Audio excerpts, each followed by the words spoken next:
ആലപ്പുഴ ചങ്ങനാശ്ശേരി റോഡിന്റെ നിർമ്മാണത്തിലെ അപാകതയാണ് ഇപ്പോൾ ഉണ്ടായ ദുരിതത്തിന് കാരണമെന്ന് ബി.ജെ.പി. ദേശീയ നിർവാഹക സമിതി അംഗം കുമ്മനം രാജശേഖരൻ. കുട്ടനാട്ടുകാർക്ക് AC റോഡ് ഇപ്പോൾ ശാപമാണെന്നും നാട്ടുകാർക്ക് ദുരിതവും ദുരന്തവുമാണ് റോഡ് സമ്മാനിക്കുന്നതെന്നും കുമ്മനം രാജശേഖർ കുറ്റപ്പെടുത്തി. പുളിങ്കുന്നിലെ വെള്ളം കയറ പ്രദേശങ്ങൾ കുമ്മനം രാജശേഖരൻ സന്ദർശിച്ചു.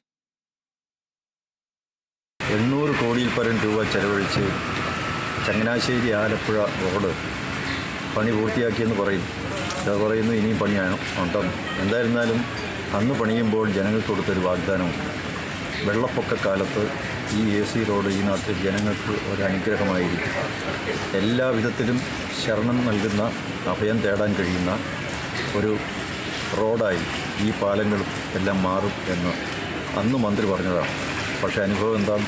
ഒരു ചെറിയ മഴ പെയ്തപ്പോൾ തന്നെ റോഡിൽ മുഴുവൻ വെള്ളമാണ്.